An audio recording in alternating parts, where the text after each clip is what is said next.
नमस्कार मित्रांनो, स्वागत आहे तुमचं पुन्हा एका नवीन अशा रोमॅन्टिक प्रणय कथेमध्ये. तर मग चला सुरुवात करूयात आजच्या या भागाला. दिग्याचा राग काही कमी झाला नव्हता. त्याच्या मनामध्ये निर्माण झालेला सुडाचा ज्वालामुखी अजूनही पुरता थंडावलेला नव्हता. दिग्या स्वतःला कॉलेजचा अनभिषिक्त सम्राट समजत होता आणि अशा या दिग्याच्या कानाखाली सलीलनं सर्वांसमोर मारली होती आणि ते सगळ्या कॉलेजला कळालं होतं. परिणामी दिग्याच्या इज्जतीचा पार भाजीपाला झाला होता.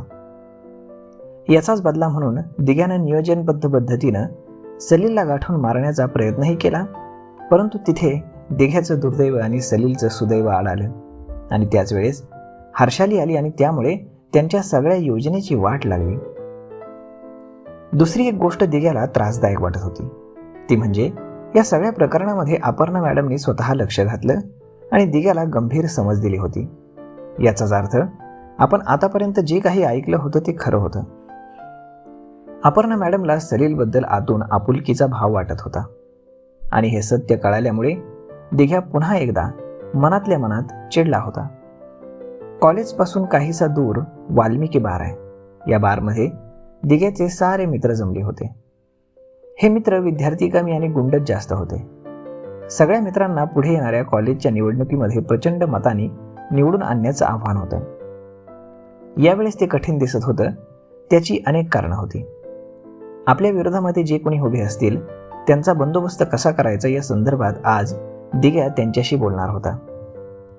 हे सगळे विषय होतेच, पण त्याचसोबत दिग्याचं कॉलेजमधलं प्रस्थ वाढवणं, अपर्णा मॅडमना प्रभावित करणं आणि सलीलला नियंत्रणात आणणं हा छुपा अजेंडा दिग्याच्या डोक्यात होताच.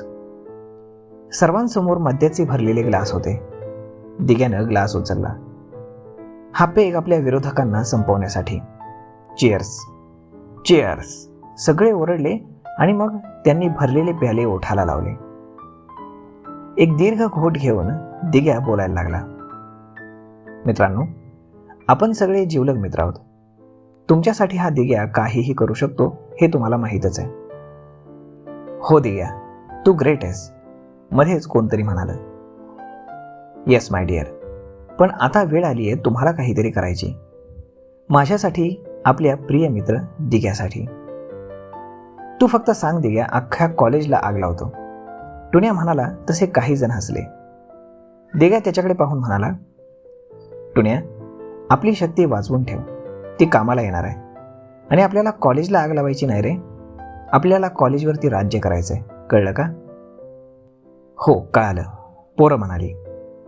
पण त्यासाठी एक अडचण आहे. दिग्या खाजगी आवाजात बोलायला लागला. काय?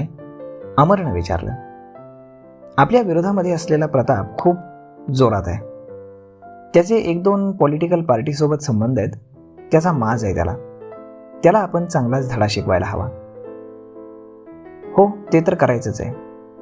यावेळी कसल्याही परिस्थितीत आपलं पॅनल कॉलेजमध्ये यायला हवं, दिनेश म्हणाला. हो नक्कीच येणार, टुन्या ओरडला. चला तर मग आजपासून शपथ घेऊ आपण. कॉलेजमध्ये दाम, दंड, भेद आणि प्रेम या साऱ्या युक्त्या वापरून पोरांच्या मनामध्ये एकच नाव आलं पाहिजे. कोणतं? दिग्याने विचारलं. दिग्या भाईचं, सगळे जोरात म्हणाले. बरोबर. चला तर मग आता आपल्या समोरचे पेले संपवा आणि निघा आपापल्या घरी. उद्या भेटू आपण कॅन्टीनमध्ये. ठीक आहे. दिग्या असं म्हणून सर्वांनी आपापले पेले संपवले आणि दिग्याशी हात मिळवून ते बारच्या बाहेर पडले. आता फक्त दिग्या, अमर आणि टुन्या एवढेच राहिले होते. दिग्या, चल मी निघतो, अमर म्हणाला. तसा दिग्या म्हणाला, अरे पार्टी बाकीच्यांची संपली, आपली तर आता सुरू झाली आहे. काय घेणार बोल? टुन्या मध्येच म्हणाला. दिग्या भाई, इथं बसण्यात मजा वाटत नाही. पलीकडे असलेला लेडीज डान्स बार आहे, तिथे जाऊयात का? दिग्यानं अमरकडे पाहिलं. माझं तसं काही नाही, तू म्हणशील तिकडे जाऊ. ठीक आहे, चल उठ, डान्स बारमध्ये बसूयात. मग ते तिघेही उठले. टुन्यानं बिल पेड केलं आणि ते सगळे डान्स बारकडे निघाले. डान्स बार बाहेरच्या गार्डनं दिग्याला पाहताच सलाम ठोकला आणि तो दरवाजा लोटून उभा राहिला. तिघे आतमध्ये शिरताच दरवाजा बंद झाला. आता मंद संगीत आणि दिवे चमकत होते आणि मध्यभागी फ्लोअरवरती 3 सुंदर तरुणी हिंदी गाण्यावरती नृत्य करत होत्या. 4ही बाजूला टेबल लावले गेले होते. कोपऱ्यातील एका टेबलवरती दिग्या आपल्या साथीदारासोबत बसला. समोर नृत्य रंगात आलं होतं. पिण्याचे पेले आणि वेटर आणून समोर ठेवत होता. टुन्याला त्यातली एक तरुणी आवडली. तो तिच्यामध्ये गुंतला. त्याच्याकडे असलेले पैसे तो उडवत होता. अमर शांतपणे सभोवताली चाललेल्या तमाशाचा आनंद घेत होता आणि दिग्या समोर डान्स पाहत होता. परंतु समोरच्या तरुणीमध्ये त्याला अपर्णा मॅडम दिसत होत्या. अमर, अरे ही आपली मॅडम इकडे कशी? थांब, मी विचारतो. अमर हसला. दिग्या, तुला जास्त झाली. ती दुसरीच पोरगी आहे. मग मला तीच का दिसते? दिग्या लडखडत म्हणाला. कारण तू तिच्यावर फार प्रेम करतोस म्हणून. हो, हे खरं आहे. येस, मी तिच्यावरती फार प्रेम करतो. टुन्यामध्येच बोलला. दिग्या, ऐक, तुझ्यावर अख्खं कॉलेज फिदा आहे. तू मॅडमच्या कुठे नादाला लागतो? तशी दिग्याने त्याला एक ठेवून दिली. त्यावरती टुन्या कळवळला. काय झालं दिग्या भाई? टुन्या, तू एवढ्या दिवसापासून माझ्या सोबत आहे, पण तू अजूनही माझं काळीज ओळखू शकला नाही. अरे मॅडम म्हणजे मॅडम आहे. त्यांना पर्याय नाही. ते माझं काळीज आहेत. आता हे पुढे लक्षात ठेव. मी आणि मॅडम याबद्दल चुकीचं बोलायचं नाही, नाहीतर चुकीला माफी नाही. कळलं दिग्या भाई? टुन्यानं भरलेला ग्लास तोंडाला लावला आणि तो आपल्या आवडत्या युवतीच्या डान्सच्या प्रेमामध्ये रंगून गेला.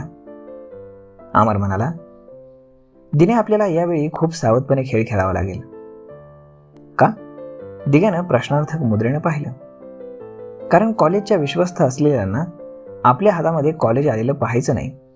मग ते अप्रत्यक्षपणे प्रतापला मदत करणारच की. दिग्या विचारात पडला. अमर, तू सांग, आपण काय करायचं?